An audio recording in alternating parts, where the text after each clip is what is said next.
Okay, it's up on then. I don't really know how to open this. I've not really. Pardon me. Fucking hell. Welcome to episode 26. Milk was a bad choice. I'm not even there. Oh man.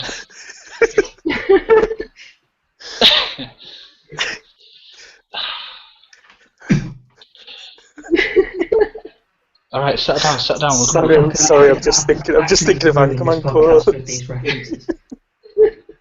This is not going to be a short one at all, is it? No. I immediately regret this decision. Alright, stop. Silence. Oh, Jesus. Hello, everybody, and welcome to episode 26 of the Out of Nowhere podcast. I'm your host, Michael Allen, because Oliver's swanning off to Venice somewhere. And joining me today is our usual duo of Ollie. No, not Ollie. He's gone. Russ. Hello. And Chelsea. Hey. And our bit time player, Stephen Allen, is also here. Welcome, Hey Stephen. guys, hello. Today we will be discussing all the news in Raw and what I'm now deciding to call the new and improved Raw, because it is so much better than it has been in our previous 24 episodes. And let's get straight into it as the show kicked off with Shane McMahon coming back again. And before we even discuss what Shane McMahon does, what was the point in episode? What was the point in WrestleMania 32? Nothing. It didn't even exist. You could wipe it from your memory and it's done. It didn't happen. Like, I know for a while I said that I would have hated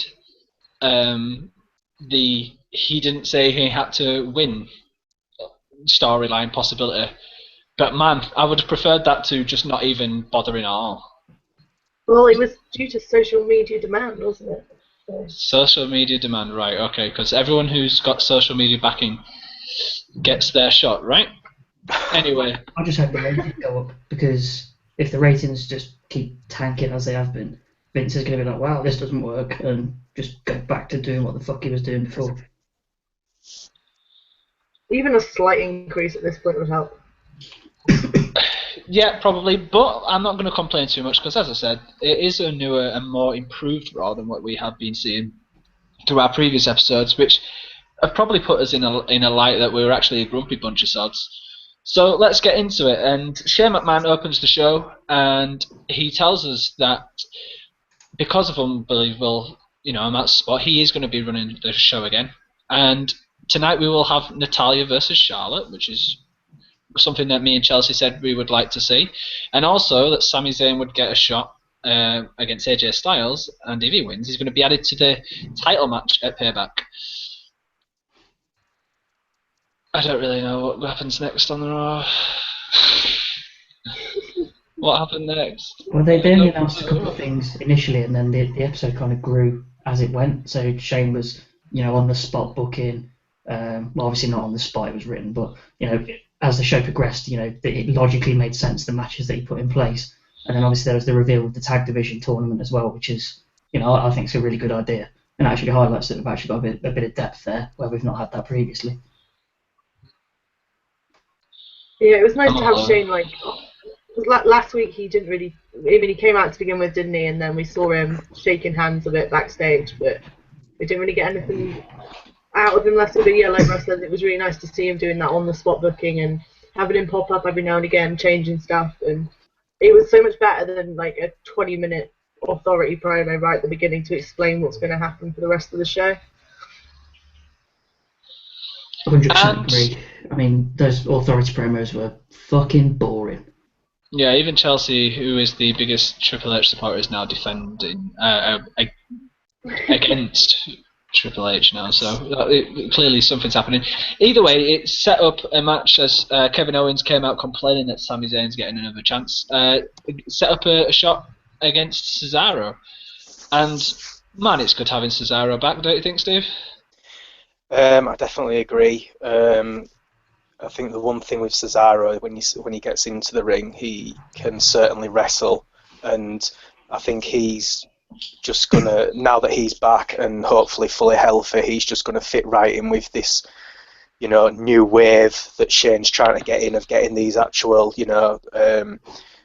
proper wrestlers, out there, like the matches that we're probably going to see in the next sort of, well, hopefully in the next month or so, between the likes of sort of Cesaro, well, like we saw Cesaro and Kevin Owens, Sami Zayn, AJ Styles. If they can get two of these wrestlers putting on a 10-minute, 15-minute match each week, I think they've kind of got the highlight each week. I mean, if you look at the two matches that we had this week, and we'll get to the other one later, but we had Cesaro versus Kevin Owens opening the show, which was, gangbusters, and we'd happily watch that many more times. But then later on we had Sami Zayn versus AJ Styles. There was a time, and it was only, 6 months ago, that Raw would not even have two matches that would even come close to that.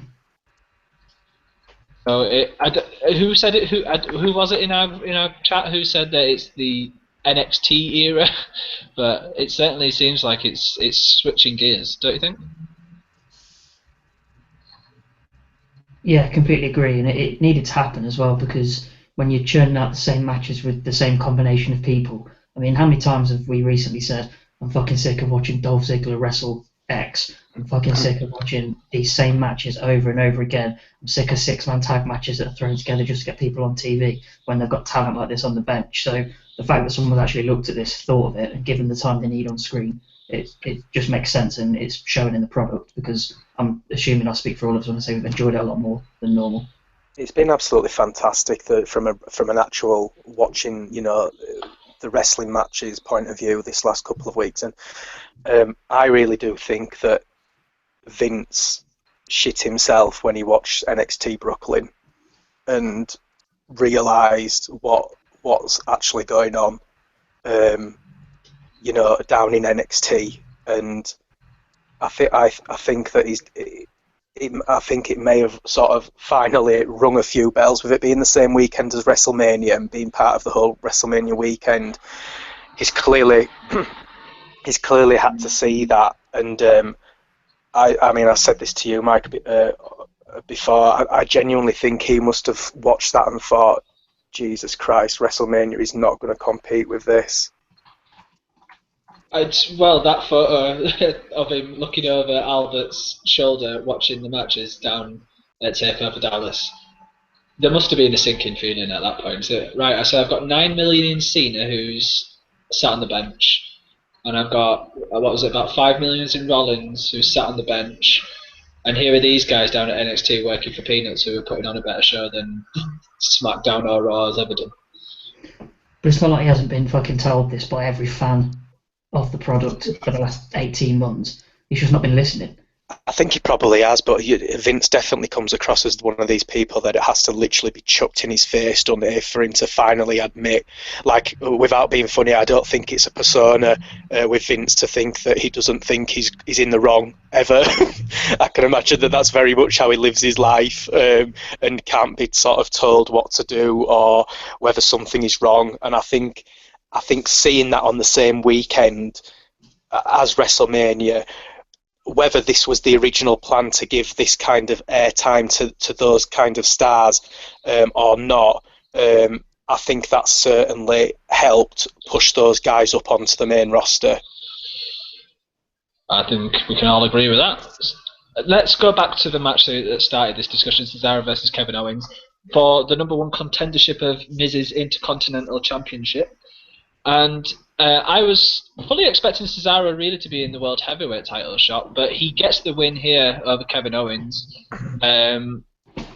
with the neutralizer.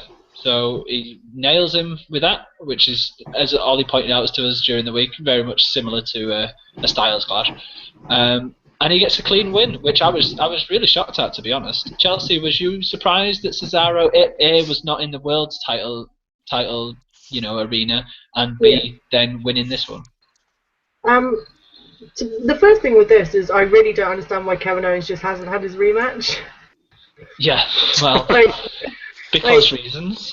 Yeah, but no, to be honest, when it was Cesaro, I really half expected Cesaro to win because of the whole Sami Zayn thing last week with KO. I think they are going to go down that road with them two feuding, and obviously I know we had that if Sami wins against AJ, he's going to be in the title scene, but I really don't think that even with how Raw is at the moment, Sami's ever going to get into a title picture this quickly. So I think, I wasn't surprised that Cesaro won. It was a great match too. I mean, I always say a great match, and then I just talk about Kevin Owens, but like, what was it he says? Like just shouting about his headlocks. I am the headlock master. I have the best headlocks.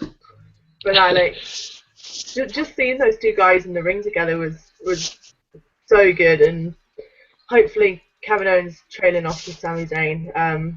But I, to be honest, I don't see Cesaro taking the belt off Miz anytime soon either, with Maurice coming back. So. Oh, fuck the Miz. Sorry, but Jesus. Yeah, I mean, I'm a big defender of the Miz. I kind of like what he does, but I mean, if Cesaro comes back and loses it, I'd be shocked, to be honest. Yeah, this ends up with Cesaro as the champ, or I think so. I don't think the will have. Although I kind of agree with you, Mike, that for what he does, I do find the Miz shamelessly quite entertaining at times, and he definitely does what he's supposed to do, which is piss everybody off and annoy the hell out of everyone. But being this kind of Hollywood diva absolutely suits his persona. But I completely agree. I think it's a short stay with the Intercontinental title. I think that's pretty much destined for a Cesaro push come the pay-per-view. It's a good question that Chelsea raised earlier on, though, with Kevin Owens. That why ain't he got his rematch? What is Kevin Owens going to do now? Because he's not even this week. I mean, he has obviously previously. He hadn't even interacted with Sami Zayn. It's been more of an antagonist towards Shane instead. Yeah, I do think they're genuinely just going to push for the Sami Zayn thing, and I don't know what you guys think about it. But we can get to that Sami Zayn stuff after his match, I think, because I know what you're going to say. No, I'm not. I'll get to that when it's that time. All right, go on then. I just think it's probably a bit like I would rather have. I just think they've put Sami up and they thought they immediately need to get this match out with him and Kevin Owens, and they could have given Kevin Owens his shot at the Intercontinental, let him go on that run again, and get Sami, fit, adjusted to life up on the main roster for a bit first. I think they're kind of chasing this brilliant match that they're clearly going to have, or brilliant trilogy, which it probably will be. And I think somehow they've kind of forgot that Kevin Owens should have another shot at the title. It's certainly a confusing one, but I think I probably agree with you that it's too early. You don't often see a slow building feud anymore, do you? It's either all in or not at all. Like this could happily, for me, be them two doing their own things, and every now and then when they're in a tag match, they just go out all at it. Because there is the history there, and then eventually it can culminate into one of them's the champion and the other one gets the number one contendership, and then it starts. I don't know. We'll see how it plays out, because I think what the crowds have shown recently with all these people coming up from NXT is that they are completely savvy with what's happened before, what's happened in Japan, what's happened in these other wrestling companies, and they don't need it to be immediately pushed down the throats that these two have had this rivalry going on for years, or that they've had these fantastic matches. Like they could have, like you said, I think they could have slow burnt it, and it could have made it a lot more intense, I suppose, if that's possible, because it clearly does have that intensity at the moment. But they could have really slowly pushed that to the point where we were kind of, come SummerSlam or something like that, we were kind of, gagging for it a bit. Was that an Anchorman quote? And after the match and Kevin Owens loses, he goes backstage, he shouts at Shane McMahon, and he says he's going to interfere with Sami Zayn's match, basically, and then promptly gets himself escorted out of the arena. and never does return, which I totally expected him to come back. Now, after that, moving on to our favourite tag team, the New Day, come out with a tag team tournament for their titles, sponsored by Budios. And with the first tag team match that we have is the Lucha Dragons versus the Dudley Boys. And predictably, I think, because the Lucha Dragons are no longer anything to... There was a time when there was only 3 tag teams, but we've got so many now that the Lucha Dragons are just going to be pushed to the side, I reckon. So the Dudley Boys predictably got this win. Russ, was you expecting anything different? No, not at all. I mean, with Enzo and Cass coming up last week with a promo setting off against the Dudley Boys, and then again after their match this week, it's fairly, well, to my eyes, fairly straightforward looking at the bracket that they're setting themselves up for a match. And they can build up matches. This is for the number 1 contendership potentially. Enzo and Cass have been winding them up. The Dudley Boys want to get some payback, so that match kind of books itself. And Enzo and Big Cass being put against the Ascension. I mean, for a tag team that's completely unstoppable in NXT, the Ascension have just been jobbing to shit recently on Raw and SmackDown. They were the original Tyler Breeze, Yeah. Great down in NXT, terrible up in the main roster. But I mean, as soon as I saw the bracket, it kind of telegraphed that one for me. So yeah, no surprise with the Dudley Boys winning. It's always nice to see Bubba Ray getting some mic time as well, because he's as good as anyone on his day when he starts ranting. So it's good to see.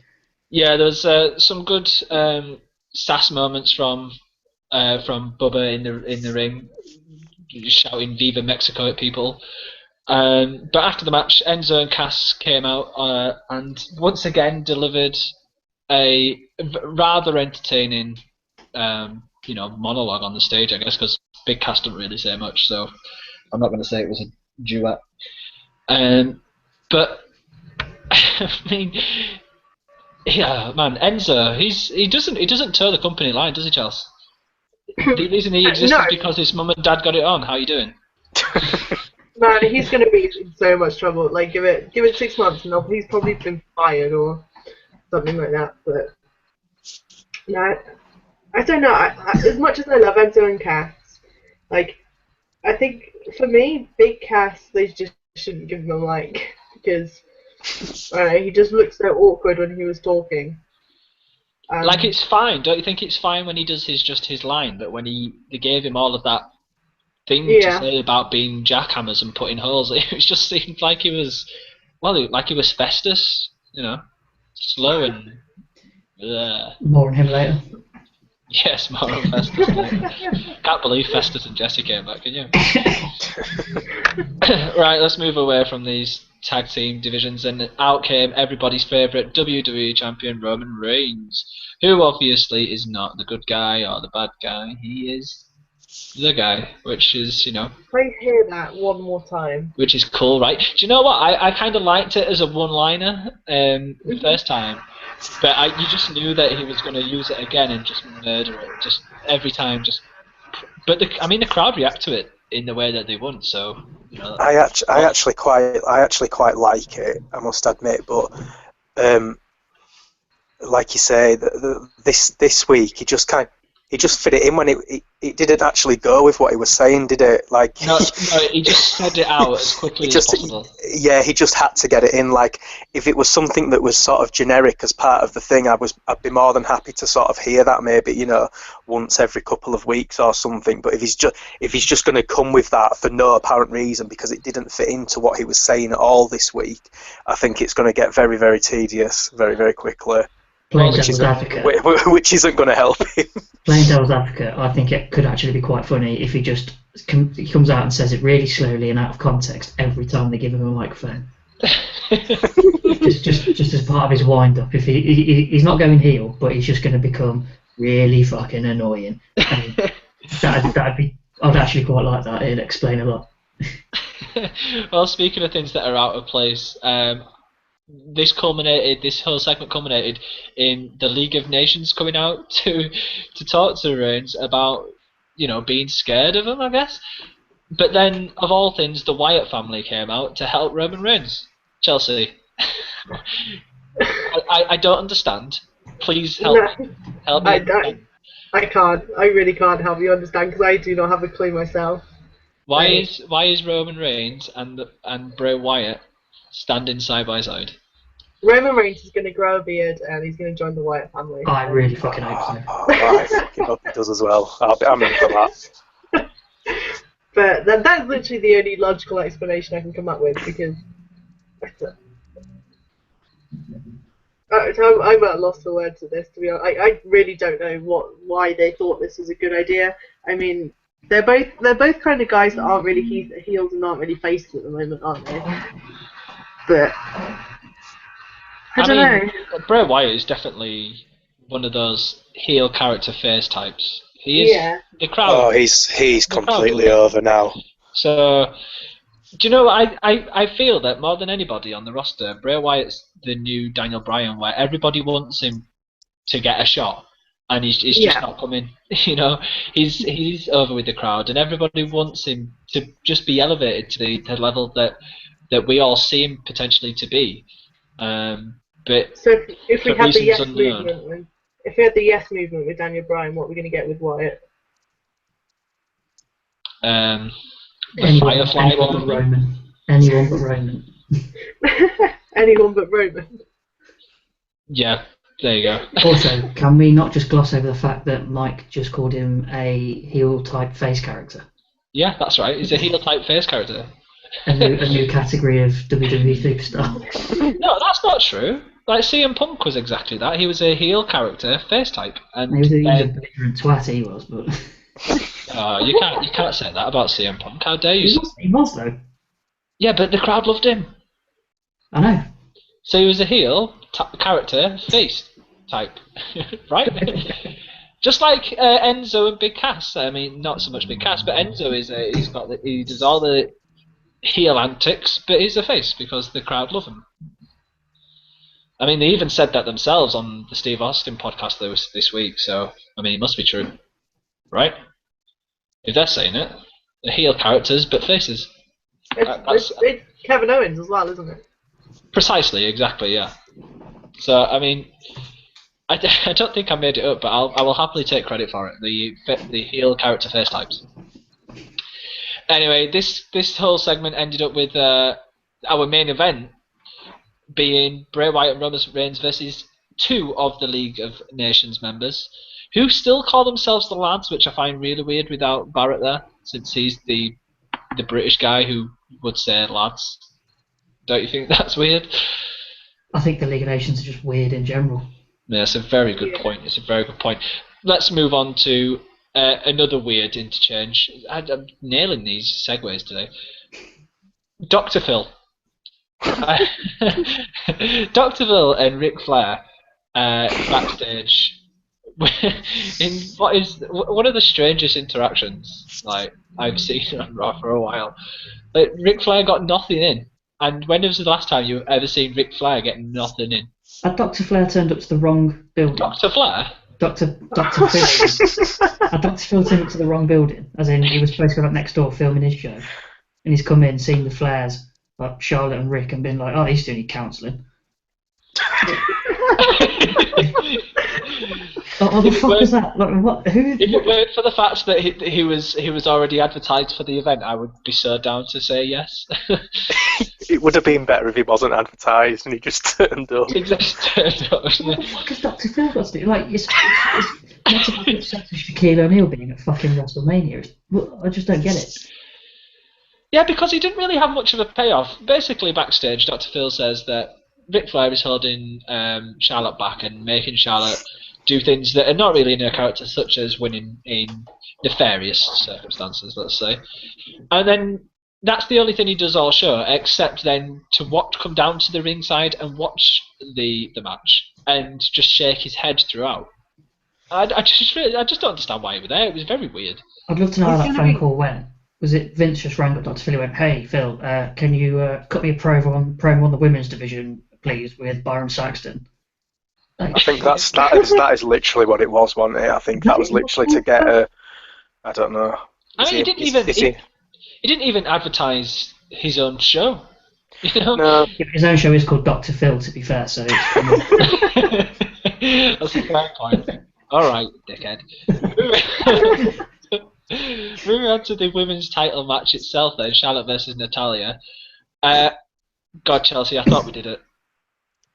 Yeah, me too. I thought we'd predicted it months ago that we want Natalia to finally get a chance, because Charlotte loses this match, but by disqualification. But as the disqualification is done, Charlotte is tapping in the ring to the sharpshooter.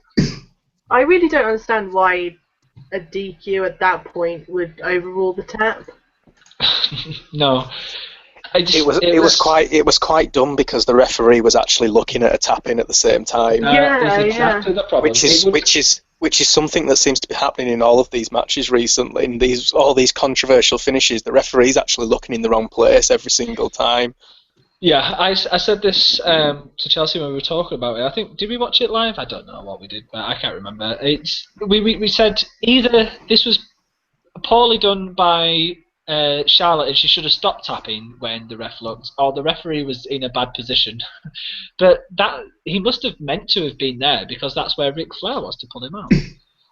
So it was so strange for him to be looking into the ring, Charlotte still tapping, and then give a disqualification. Very weird. But a good match, don't you think, Chelsea? Yeah, it was really good. I mean, those two, they always put on great matches, and when this match was announced, I actually thought that maybe Natty could win, because I've said for the past few weeks, like, I could see Natty being the next champion purely because of the whole last name thing. Like, obviously we got a Flair as the first women's champion, and the following that with the Hart. But no, those two, I really, really, really love Natalia, and I just have it in my head now that that's it. Now she's going to be gone, sort of thing. Yeah. Like, it did seem like a bit of a swan song, didn't it? Yeah, it really did, and I will be really disappointed if not, because I would gladly take Natalia being the next women's champion and then have Sasha, Becky, or whoever challenging her. But I just think it would work really well with the whole Flair and Hart thing. But do you think Natalia is being held back by the fact that she's awful at everything that's not wrestling? Well, there's always, even when she shouts to the crowd during the matches, it's it's quite painful, isn't it? Yeah, but I said before, she's been down in that Hart dungeon and she can wrestle. She's just never really been given a shot. She's only a one-time champion, which shocks me. It's a shame it's a shame she isn't coming through now, isn't it? With what's to come, because she would, she could be, because she's would be the kind of powerhouse of the sort of 4 or 5, women's wrestlers that we've got who are sort of stealing the show a bit at the moment. If she was coming through now, I think you could see her being a multiple women's champion. I would just want to give a little shout out to Charlotte, because although she missed it, her moonsault is still fantastic. I will happily watch that moonsault. It's near perfect. That's all I've got to add on to that. It certainly is. If I could just add one thing on this, Mike, just before you do move on. By all means. I'm loving this sort of women's. I'll change it to women's revolution. And of what's going on. I do not see why we've got Flair in here still. Like Rick, sorry, not Charlotte. She can stay. I don't mind the heel cheating at all. I think after all the promotion of it being, this is the women's division, we're women wrestlers and stuff, why we've got Ric Flair still being in there affecting the match. Like, I'm more than happy for Charlotte to cheat to win, because that's her character. But I think it's downgrading what they're trying to do with the women's division by still having Ric Flair there. That's exactly what Chelsea said, wasn't it, on the Mania recap show? Yeah, I mean, it really angers me that I think I can't remember when I said it, was either last week or the week before, but having the first ever women's champion win by help from a man just pisses me off.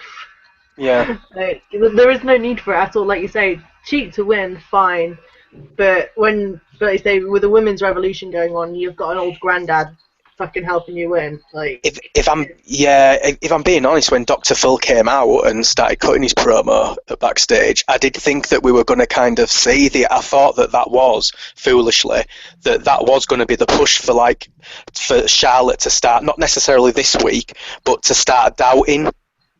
Start doubting herself with Rick being there, and eventually to go to the point where she says, "Do you know what, Dad? Piss off. Let me do this myself," and then kind of move into that. But clearly that segue, I thought that would have been a good segue with that being the start point, but clearly they've missed that as well, and it looks like we're just going to... You could be right with that. It could be just sowing a seed. It eventually grows and it culminates to that, but I just didn't even think anything of it, to be honest. I just thought, I just don't understand why he's here. It doesn't make any sense. As Russ said, Shaquille O'Neal kind of, what the fuck? But it was just all out of place. But if it does grow into that kind of story, then I'm all for it, because I am tired of Ric Flair interfering with these matches now, because he's done it in the last 3 matches.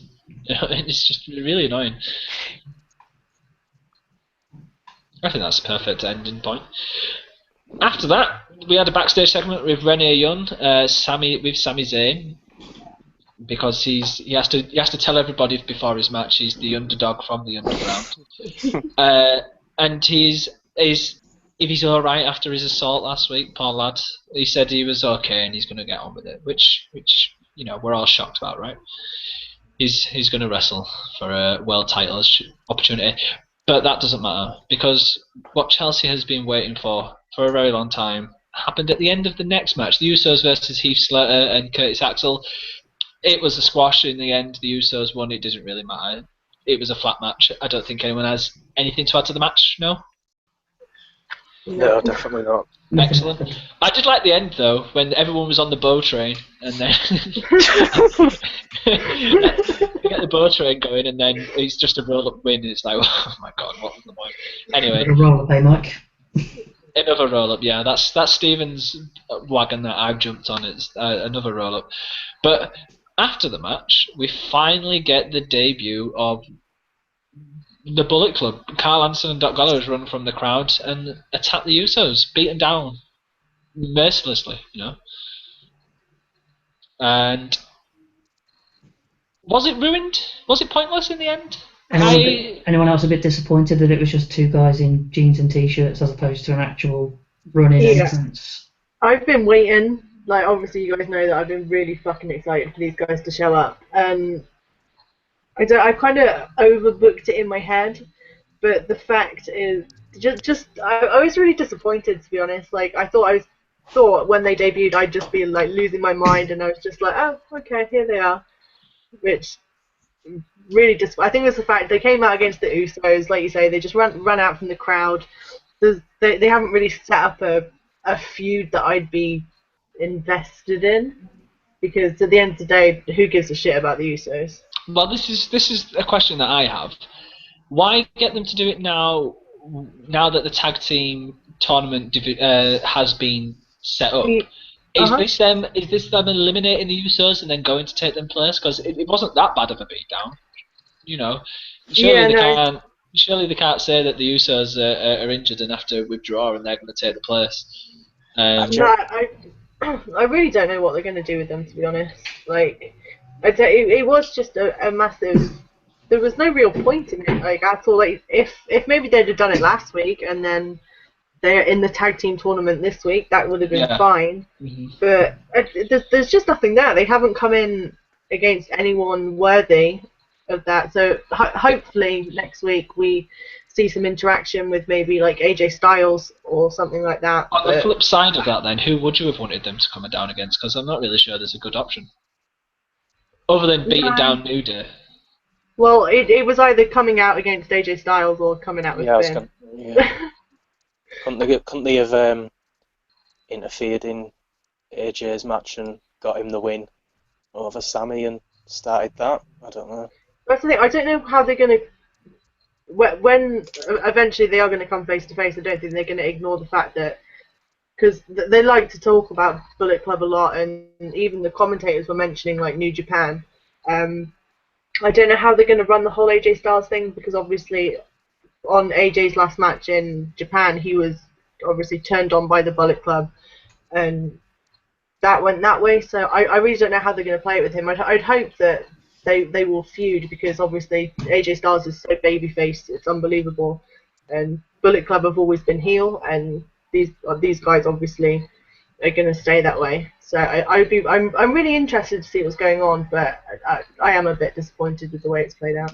I feel like it just falls. Sorry, Mike. It just falls in with kind of what they've been doing this last couple of weeks. I think the lips, they're almost bowing down to what the fans want a little bit too much and trying to push everybody immediately. Like, I don't think there was a need to see them like now as much as we would love to, as much as we wanted to see them. Like you've just said, Chelsea, there's no logical reason for them to actually have come out this week. No, I mean, I've been complaining about Finn like being a massive cock tease for God knows how many months, but now that's done, and I'm gonna miss it. And there's nothing for me to be excited about, because that happened. It was disappointing, and now I don't even have Finn just messing about anymore. So I think a lot of the disappointment is because Finn wasn't stood by their side, you know. Yeah. With all of this build-up and all of Finn showing the signs and doing the Bullet Club poses and stuff, and it just turns out that he's not involved with them in any way.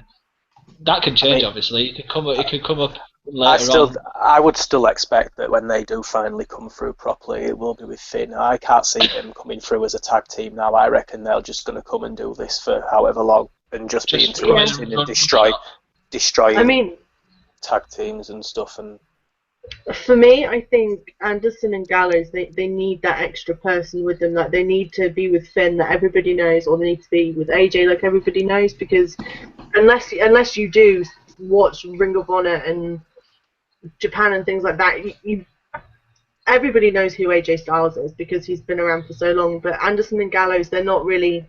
I don't think they're that well known. Like, whoa! Festus in the Straight Edge Society, come on. But you know what I mean? That they're not as big as, like, AJ Styles can come in and be like that, but I don't even think they got that much of a crowd reaction, did they? Yeah, the crowd was all over it, but it was very strange. It just seemed very lackluster, but it's going to be one of those things where the crowd are going to get behind him, and even though we want him to be heel and just kick everybody's ass, the crowd's still going to cheer for him anyway. They need to beat up on the New Day, and that's when the real animosity towards him will come. But what do you imagine? How is this going to play out, Russ? How do you think it's going to play out? Well, given that their first appearance was in t-shirt and jeans, I really don't know. I thought they might have kept their powder dry for an actual reveal, like you guys say, with a Bullet Club setup, or Balor Club setup as it is likely to be. But I think the rumor is that they're just going to go by Bulletproof, right? As their name, which Balor already has as a t-shirt. He has Bulletproof Balor Club. So. Well, Steve's made a good point where he says, if you're going to introduce them, why introduce them after the brackets are announced? Yeah, it's strange. It doesn't make unless they're just going to fuck with the whole tournament and make sure it's a complete farce. That might be an option. That's what Bullet Club used to do, though. Bullet Club always used to just run in and get involved in matches, just beating people up for just the sake of beating people up. So I don't know. WWE seem very intense. I mean, they wanted to purchase the whole Bullet Club rights and everything, don't they? And so I can honestly see them just trying to transition this into same people, same guys, same characters, just literally a different name for the Balor Club, Bulletproof, or whatever. That's the thing. Can't be Balor Club if they're going to go down with AJ Styles. I can't wait for the moment where we get a AJ Styles leader versus the Finn Balor leader storyline, because it's going to happen. Survivor Series? Get to Survivor Series. In what? How does that work then? No, if we just have like a Balor Club with a couple of extra people and AJ Styles teaming up with some guys. AJ Styles, Sami Zayn, Cesaro. But does setting these guys up as a team that just comes in and fucks shit up, not put them in direct sort of competition with the Wyatt family? Yeah, I guess so. But does it matter? what does the Wyatt family matter at this point? No, it's a fair point, but in terms of the role that the Wyatt family have been filling for the last sort of 12 months, that's kind of it. The biggest comparison that I can expect from them in WWE is that they're going to come in like the Nexus did and just every time they come down, just beat people up. No explanation. Just come down, rip up the announcers' tables and rip up the mats on the floor and just powerbomb people onto concrete and just do stuff like that. That's what I expect. Whether or not it goes that way, I guess we'll have to find out. Wait and see. But moving on from the Bullet Club to a former Bullet Club member, AJ Styles took on Sami Zayn in the next match in, again, one of the best matches we'll see on Raw all year, maybe. But I mean, if this year's already anything to go by, we've got a hell of a lineup potentially down the line. AJ Styles versus Sami Zayn for the well, it wasn't for the number one contendership, was it? It was if Sami Zayn wins, he gets to be part of a triple threat at the world title match. It doesn't matter anyway, as AJ Styles got the win with a phenomenal forearm, which seems to like a soft way to lose if you're Sami Zayn. Before we talk about the match, but did anybody want Sami Zayn to win? No. I'm not sure whether that's the question. I think it's more, did anyone expect him to win? I think at this point, it was kind of. I mean. No, I mean that in the way that I didn't want him to win because I just don't want him to be put in that world title sorry. already. It's far too early. He's only just come up, and he needs to get the crowd behind him first, properly behind him. But it just seemed far too forced that he was being put into this. It just doesn't make sense, does it? I mean, if you were going to do that, if you were going to try and push someone to even attempt to make it a three-way, you'd have thought it would have been Kevin Owens rather than Sami Zayn, and found a way of doing that, which I think everybody would have bought into a lot more at this stage. But with Kevin Owens getting sent away during the show, did you not, Rush? You must have expected it like I did. You must have expected Kevin Owens to come back during this match and get AJ the win, through interference somehow. Well, I was sat watching it with my girlfriend, and as soon as he got sent away, I was like, he'll be back in about half an hour. But then again, I kind of like the fact he didn't, because it's become a trope at this point. It's like every time there's a Royal Rumble and someone gets stretched off, they'll be back in half an hour for him.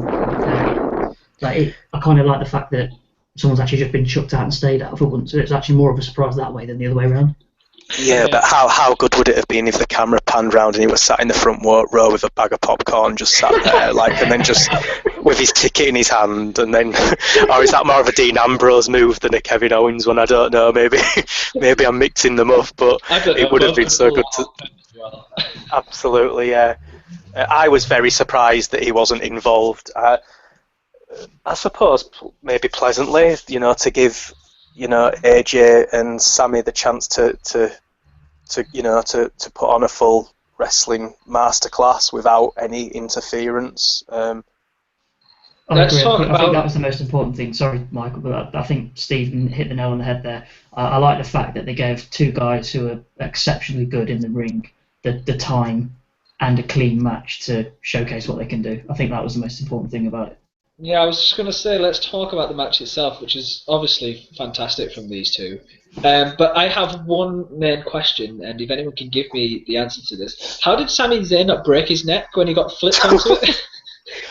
God knows. He just rolled over and continued like it was some sort of headstand. I don't understand what happened at that. And I don't think the announcers did either. They didn't know what to do when he flipped. A sunset flip, a hurricanrana straight onto his head, and then into a clothesline. It was like box level Sin Cara, wasn't it? Like landing on his head, except he didn't daze himself for half the match. But yeah, if it was Sin Cara, he'd have been done. It'd be called putting up the X. I mentioned it earlier. Sami Zayn lost this by a phenomenal forearm. Is that not a weak way for him to lose? Is that a finishing move that you expect someone to lose from, the phenomenal forearm, when his Blue Thunder Bomb beats nobody ever? Yeah, I think I think that's the annoying bit. I don't know how that Blue Thunder Bomb is executed Beautiful perfectly every single time, and how that doesn't get him some kind of victory somewhere along the line is baffling. I don't know. I like the phenomenal forearm. I think it's a fantastic looking move, but whether it's one to finish off, the so-called main superstars, I'm not too sure. See, I think they're billing Sami Zayn's kick as his big finisher, if you like. That's the one that's going to get him the pins, I think, because they kind of teased it, but it was dodged. Sami Zayn dodged an elbow earlier in the match, so they kind of teased it as, if that lands, he's fucked, kind of thing. Yeah. I mean, to be honest, I don't like Zayn's kick, a hell of a kick, as a finishing move either, to be honest. I don't know the way Michael Cole pronounces it. The Haluva. Well, they all do. It's really annoying. It's a hell of a kick. They've completely missed the point of what it's called by the sound of it. Do you mean like the Pele kick? The Pele kick and the Haluva kick? You can't pronounce kick properly, that's all. He's not looked at it and thought, hell of a, oh yeah, I see what he's done there. That's just not occurred to Michael Cole. Well, we can't string two thoughts together, can I? I think we've said everything to be said about that match, haven't we not? Should we just move swiftly on to another one of Chelsea's favourite... Oh, no, we're not done with that match. My bad. We're not done. Because we had the fallout afterwards, backstage, where Zayn is getting the pathetic treatment. Oh, don't worry. You'll get another shot. You're all right, And then Shane walks in going, oh, you did a fantastic job. And then Zayn's just stood there, looking like a lemon. Just like, I'll try again next time, boss. He's setting him up to be pathetic. And Stephen, you really want to rant on that one, I think. I mean, you've kind of said it there. I think the disappointing thing for me with Sami Zayn so far is that I feel anyway, personally, that the booking him so weak in these post-match and pre-match interviews, like you said before, he's having his pre-match interviews and he's saying, I'm the underdog, I've fought my way up all this time, and then afterwards it's like, I mean, that when they cut to that segment, they might as well have just had AJ Styles patting him on the head, Like, I think that's all that was missing from that. It couldn't have been any more patronising towards like him and towards like, I just think I think the wanting to push him so much and then the not at the same time. I think they're really confused with what they want to do with him, and whether they're trying to make him this Daniel Bryan where he's been struggling for so long, and then eventually he gets that shot, and they're trying to get that same sort of affection with the crowd like Daniel Bryan did when he won at WrestleMania and stuff like that. I don't know. Problem with that is you cannot manufacture the genuine response that the fans gave Daniel Bryan, and they're going to try, and they try like John Cena's natural reaction that he got for him to become this super heel. But he has that Sammy has that natural reaction with the crowd. Like, he does have that. He doesn't. They don't need to have him lose a few matches to the tough, to the sort of the higher class players at the moment. AJ Styles is the #1 contender, so have him lose in a clean match. I have no problem with that whatsoever. Like, it's more than acceptable for him to lose. It's more than reasonable for him to lose a match like that. But then don't have them backstage saying, it was just 3 seconds between us, and I think it just books him as being so weak when he's got that natural reaction. We don't need it. I would rather have it. I would rather have him going, like I said this to you earlier in the week, Mike, how they've booked Apollo Crews against against smaller people and had him going over. I would rather have them doing that and him coming out and showcasing a little bit of what he's got and slowly building him up to that point where we then get the KO Sami Zayn fight, and I think because of the reaction that they're getting from the crowd, they're wanting to push him into the big match every time, but then, like you said, nobody actually wants him to win that match because he's not ready. I think they've put themselves in quite a catch-22 situation with Sami Zayn, and they don't really know what to do with him. Well, luckily we have a super booker on our card. Russ, book Zayn for us. Go. Right. Swap him and Kevin Owens. Have Kevin Owens have that match with AJ Styles, have Sami Zayn fighting Cesaro for, position on the Intercontinental belt. He's not, as Steve said, he's not ready for the main event picture yet in terms of the heavyweight title. So he slots perfectly into the Intercontinental picture as far as I'm concerned. I mean, what would you rather see? I mean, I know The Miz is entertaining in his own way, but in terms of an in-ring competition for a belt, I'd rather see the likes of Cesaro and Sami Zayn going for it than I would The Miz. Yeah, absolutely. See, that's why he's our super booker. I would be down with that. Wouldn't you, Charles? Yeah, absolutely. Get your boys in on a Intercontinental run. Yeah, and in terms of Apollo Crews that you mentioned, a bit more super booking for you, a little sneak peek. US title, get him in there. Yeah, I could definitely buy into that as well. I think he's at that level. I think he's obviously with Apollo. He can't, he doesn't talk on the mic, does he? Or they haven't given him that opportunity yet. So I think for him to go that US title would be a really good sort of starting point for him. Sorry to derail it there, guys.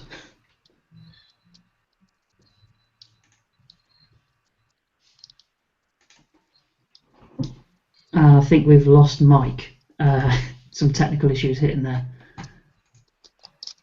But yeah, sorry, I cut you off there, Chelsea. What were you saying about Zayn? I can't remember.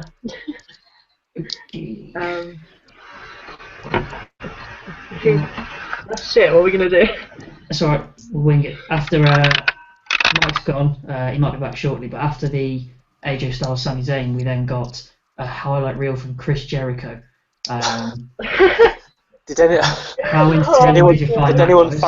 anyone find this more entertaining than it should have been? Yeah. I kind of could have watched that for about 15 minutes more. Oh my god. And the fact that he brings that plant out is brilliant. And I enjoyed, like, he came out and I think it was so obvious that he was literally going to interview himself, wasn't it? Like, it was the obvious thing, and it was like, oh my god. But then he started, and it was fantastic. And then I don't think you've got two more perfect people to bounce off of each other in a comedic way than Dean Ambrose and Chris Jericho. I think their promos before, clearly, if this is the start of a feud, which I'm presuming it's going to go into be, you couldn't get. We're going to have some hilarious segments that are going to match the New Days, definitely. Watching Dean Ambrose with his pipe plant was awesome. Sorry, Chelsea. No, this is just exactly the reason I love Chris Jericho. Like Steve says, that segment, I could have watched that for the whole 3 hours of Raw, I think. He's so good. He plays this heel so well, and I think he's absolutely a heel, isn't he? Like, there's no question. Why they try to book him as a babyface so every so often is beyond me, because he's just programmed to be a heel. Yeah, he really is, and he's always a million times better as a heel. I'm really surprised that they are setting this up to continue as a feud between them two if they're stupid again. So to see him hanging around a bit longer is really nice. We haven't had any indication that he's leaving, have we, recently? Look, I mean, I know in the last couple of podcasts, Michael has been a bit on Jericho's case, saying that he's kind of going to piss off at any stage, but there's been no indication either in the sort of the wrestling tabloids or rumor mill that he's actually, or even from himself, on his podcasts and stuff. I think the role that Jericho's got at the moment has given him a bit of a lease of life personally with the business. I think he certainly seems to be enjoying what he's doing at the moment. And I think it's always been that thing with him. If Jericho's enjoying it, he's not got that interest of leaving. And you couldn't find anybody better to put over some of these younger ones, because we have got so many coming through now. I mean, even like the likes of Dean Ambrose, who of course are seasoned veterans in different companies and know what they're doing. But sometimes you just need somebody like Jericho to just steer the way still. And I think as long as he's happy to do that, like, I don't think you can find anybody more perfect than heel Jericho. He's certainly good at putting people over, that's for sure. But he will leave soon, and he doesn't need to say it. We just know that he'll have a new album coming out soon. Or he needs to go on a tour, and he'll just go. He doesn't sign long contracts for long stints. And if he did, I would be more than happy for him to. But does that even matter? Because it's not like he's going into the title scene. No, but I'd like him to. That's my point. Well, he's just not at that stage, is he? Like, we've got more other people. You've been pressing for so long for all these people to come up and push, and for the old ones to be still taking their spots. That you can't then expect someone like Jericho to sort of stay there and take one of those. It's going to get to a point where Jericho is going to be another one of Brock's or Cena's or Stone Cold's, not Cena's, sorry, Stone Cold or Mankind's, I guess, this year, where Shawn Michaels, where he comes back just at WrestleMania and SummerSlam kind of times, I think, which would annoy me even more than what he's doing, what he does now. But this segment was awesome. I don't know what you guys said because I wasn't here, but it was Chris Jericho congratulating himself. Good work, Chris. I think you were right as well, to be honest. Yeah, he just said what he just basically gave himself a performance review. Has anyone else got to say anything else about that? I don't know what you said. I just like the attention to detail that Dean has when arranging his indoor flowers. He always does that though, doesn't he? Like, when did he bring down a potted plant last time? It was it the Miz TV? Yeah. He brought down a potted plant. It was that one, wasn't it? The one that Jericho's got was one that Ambrose brought down previously, I think. Is that WWE's standard stock pot plant prop that they take it everywhere just in case? He's just replaced it for him. I will say I don't think there's anybody on the roster who's nailed down their character more than Dean Ambrose at the moment. But I mean, it's not a character, is it? You've seen him on the WWE Network. He's just a and maybe this is why it works so much that it isn't a character. I just feel a bit sorry for Renee Young. I mean, I don't know what she does at home, like, to deal with that. I couldn't deal with that. I watched the ride along with him and Reigns, and I know ride along's probably got some heavy scripting involved, but even though I'm not really that sympathetic towards Reigns, fucking hell, imagine spending 3 hours in a car. It would talk your ear off and get you into trouble. That's it'd be like having an annoying child there, wouldn't it? I guess so. Yeah. He would be getting you into circumstances that you really don't want to be in. Guarantee that. Yeah, he'd be like, "Oh, we were on our way to the show, but now we're coked up in a strip club." Oh, that Dean guy. Oh, typical Dean. He would have fit in right in the 80s, wouldn't he? Yeah. Him and Hulk Hogan. I don't want to go there. Right, moving on. Someone already mentioned him, I think it was Steven. Apollo Crews had another match after this. He had his squash match against Adam Rose.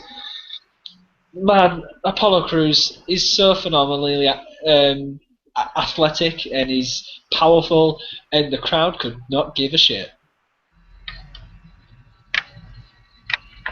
I think he got a good reaction when he first came up, and there were some moments in the match where he got them going. But I think the crowd response is as much of a symptom of the fact the show's fucking really long as opposed to anything else. I mean, you're up and down so many times in a row that the crowd just needs to take a break at some point. And when Adam Rose is in the ring, it's probably going to be there. That's a fair point. But how, Chelsea? We were talking about how flat the crowd was, and how would you take Apollo Crews forward here? Because he's He's not obviously going to get in a title picture anytime soon, surely, but he needs to be having a good match for the crowd to get behind him, right? Yeah, like there's just no character with Apollo Crews. He just comes out and he jumps around and he smiles, and He's got a delightful smile though. Yeah, there's nothing wrong with his smile at all. But no, I just don't think there's, other than his beautiful standing moonsault, I don't think there's anything there for people really to get behind yet. He didn't really build up much of himself down in NXT either, so it's not like he has people knowing him from them to fall back on. But I don't know. To me, he should be one of those people that they're putting on maybe SmackDown to begin with.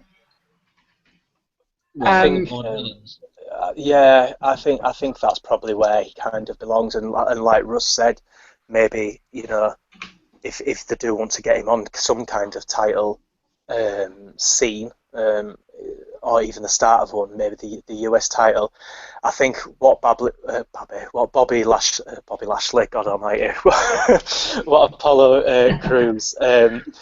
That was not a Freudian slip by accident. No, it wasn't, because it's gonna make my point in a minute.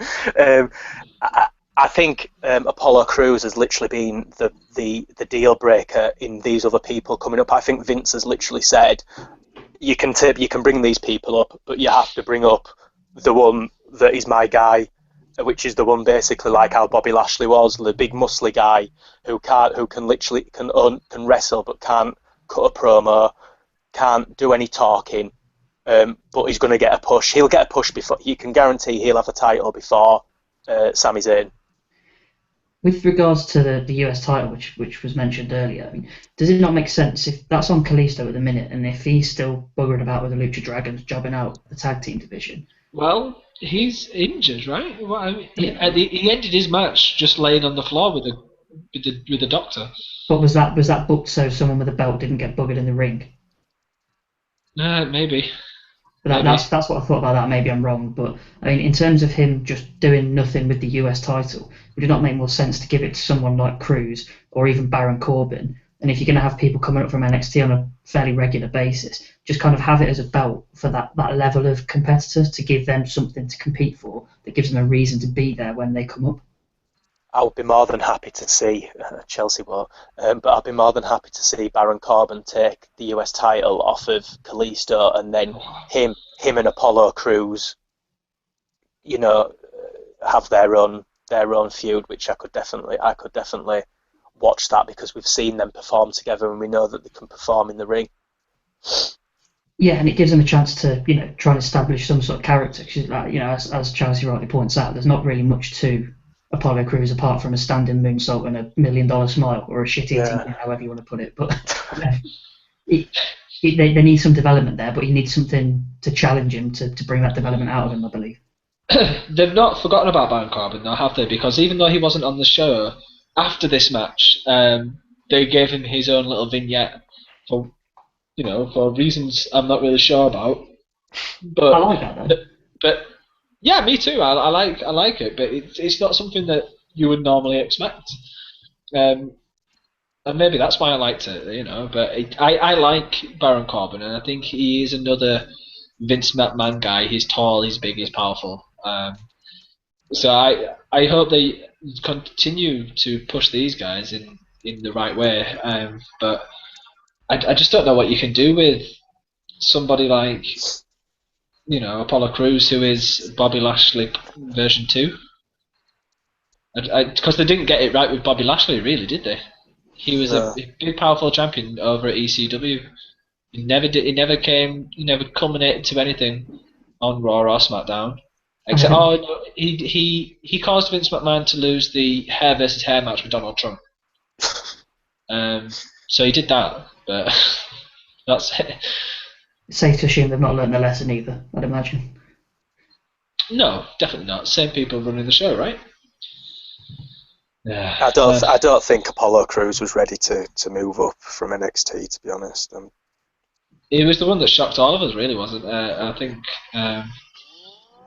But who would you have called up instead? Oh, just not call anybody up. Do we have to call somebody else? Yeah, there's just so much talent there now.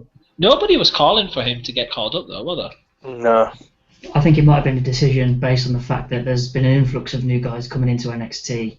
Dallas is kind of a reset point, a bit like Mania into the main roster. Yeah. Maybe they just looked at it and thought, well, we've not really got any room for you here, my friend. We've only got an hour a week, and you don't really fit into it, whereas we've been given the green light and we've got a bit of time on these 2 shows on the main roster. You might as well go there. Well, let's move on to the main event of the show. We mentioned it earlier, we got the League of Nations versus Bray Wyatt and Roman Reigns. In a match where Roman Reigns and Bray Wyatt actually worked pretty well together, I thought, as a tag team, and they got the win by pinfall, as the Sister Abigail nailed a victory. For the first time, I can't remember, in such a long time, I can't remember the last time Bray Wyatt got the pin. It's ridiculous now, but we got it this week, and man, when he gets the chance to wrestle like he did in that match, he's so freaking good, man. Bray is amazing. Like, I will hold my hands up and say, like, I'm probably high up there as one of his biggest fans, but he has clearly been. I know you guys have talked about it in the last couple of weeks about the rumours that the pegging him to be the lead heel going forward, based on how he's upped his intensity in the ring and his shape, because he has lost a ton of weight in the last month or so. He's in fantastic shape now. He's moving around that ring as fast as anybody when he gets going. And I think I thought he looked phenomenal on Monday night. I thought he wrestled well. He, like you say, he tagged well with Roman, and I think he kind of showed that he doesn't really need, like, he doesn't need like the rest of the Wyatt family all the time, does he? Like the way that way that he cut the promo on the big screen and then came out by himself, like when it was kind of like goosebumps when he just said I'm here, and then just drops it and then just walks out.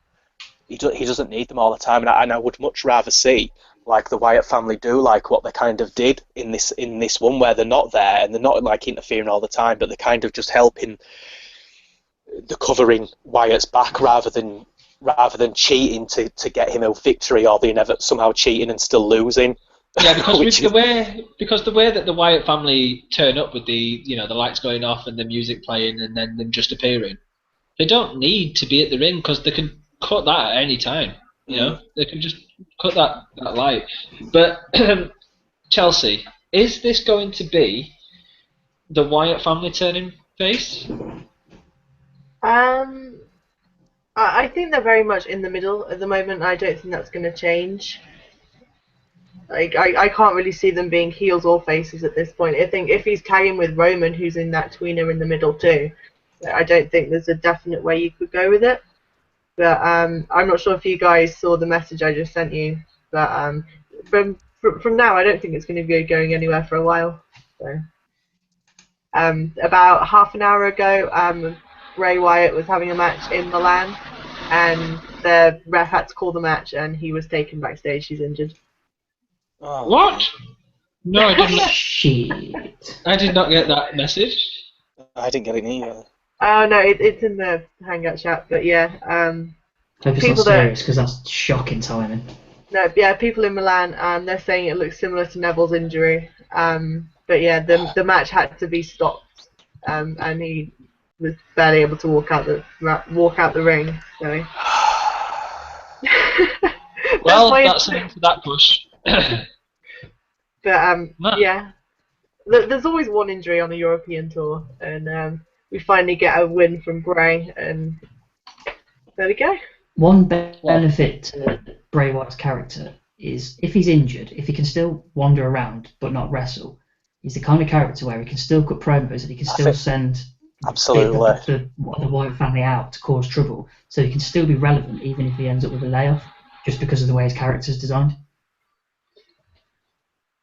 It's not ideal, but he can at least maintain his presence. If there's anybody who's going to go with and do that kind of whole Undertaker presence thing, it's Bray, and you would certainly still buy into seeing him cut a promo each month, each week, or even every couple or something like that. I would just say it's going to be bloody. It would be hard to under the for Rowan, Harper, and Strowman to carry on the Wyatt name if Wyatt's not there at all. And that's just bloody. It's absolutely typical because, like you say, I think they've clearly decided it was time for him to get that push. Whether that it would have been successful or not is another story. But they were definitely aiming that way. So if that is the case, it couldn't be more terrible timing from his point of view and from ours probably, because we were probably going to see the best of Bray Wyatt there. I suppose they could sort of, if they wanted to hide the fact, just get Bo to grow a beard. And then we could roll with Bo Wyatt and maybe. No. That's just proof that all people aren't created equal, isn't it? The fact that they're brothers and one's in one way and one's in the fucking social outcast. Man, I suppose this moves on to something that I wanted to talk about, and there was the depth that the roster has at the moment, and once everybody comes back from their injuries, from Cena, Rollins, etc. And there's just going to be too many people, too many mouths to feed. Is this going to be a case where we need to start seeing people having a break to stop all these injuries, because we're getting a lot of injuries now, or is it going to be going to more the brand split? What do you think? Because there's a lot of characters now. When we made a list in the chat the other day, there's a lot of people who need airtime. I think the only way to go forward at this point is a brand split, because with the guys that they have in the main event picture at the moment, with like AJ Styles, you've got AJ Styles, Roman Reigns, Kevin Owens, Sami Zayn at a push, but then you've also got all the guys that are out. You've got Seth Rollins, Randy Orton, John Cena, who are yet to come back, and with how bulky the roster is at the moment, with them still away, I don't think there's anywhere for them to fit in. But if they were to do it, to do this brand split, and we have two champions again, I think that would, going forward, rather than everybody who's getting a push at the moment to be chucked to the back of the queue, I think the best thing that they can do is just have those two belts back with a brand split. What do you think, Russ? It depends how they do it. I mean, the drawback to the brand split is if it's a full-on split, then if people get stuck on each side of the fence, you're missing out on matches you'd really want to see. So, for example, you look at someone like Sami Zayn and you think he's going to have great matches with. I could back him to have a great match with anyone, but you would especially want him having matches with people like Owens, AJ Styles, and Cesaro. But if you split those four up, you're kind of halving the amount of people that he's potentially moving on with in terms of storylines, and that's my issue with the brand split. It depends how rigid it is. I mean, if you're going back to the days where people just don't wrestle people from the other side, that's a problem for me. You could hopefully have like inter-promotional matches every month on the pay-per-views, I guess. But yeah, you are right. You do get. We've had it before, haven't we? Where we had the Guerrero, Edge, Angle, Benoit Raw, SmackDown rather, and we had everybody else on Raw. And we never saw those intertwined until we got to things like what was it, bragging rights, where it would be Raw versus SmackDown. Steve, what do you think? Brand split or taking time off? What we're going to need? I think the brand split is probably inevitable at this stage. I think, like Chelsea said, we have that much talent on the roster, and then coming back as well, that I don't see how we can have it any other way, really. I don't know whether I want that or not. I'm not entirely sure. But for me, it's the inevitable thing. Otherwise, we are going to get to the stage where some of these people, we're not going to, that everybody can't be in the title picture or be on Raw every week, and we're kind of going to be faced with we're going to end up getting superstars being frustrated at the fact that they're not getting pushes, and well, they can't push everybody at the same time, can they? And they've got that many people that I think a brand split is the only way to be able to do it now.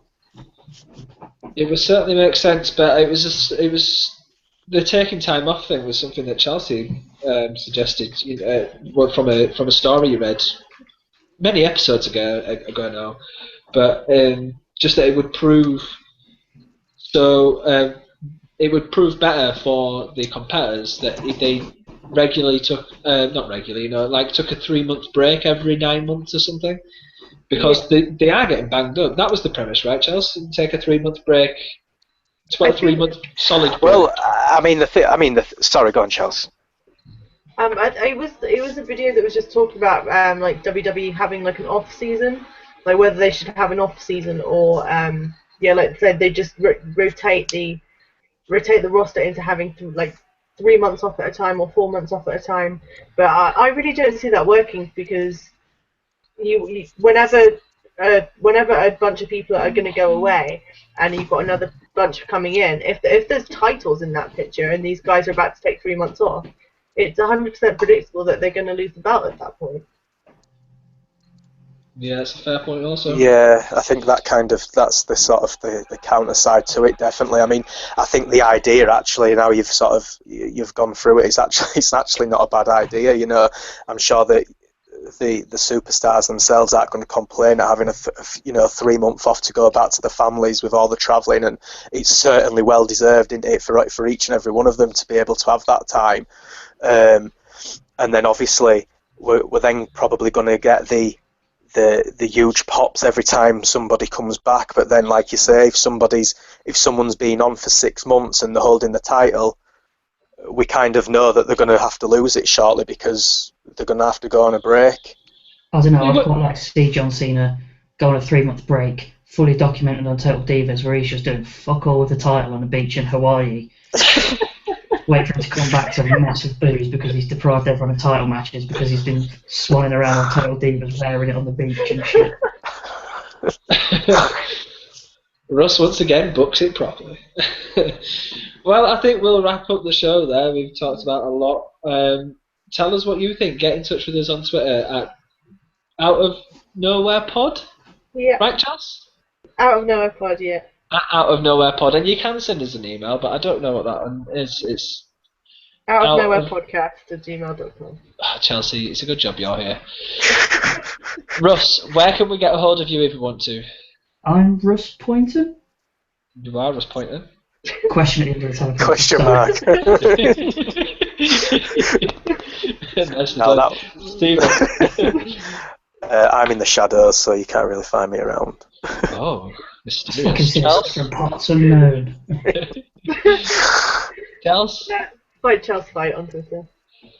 You can get me at DjangoBob96, and please do check on our YouTube page. We're going to start having our NXT shows. I think we've got one up now, have we, Russ?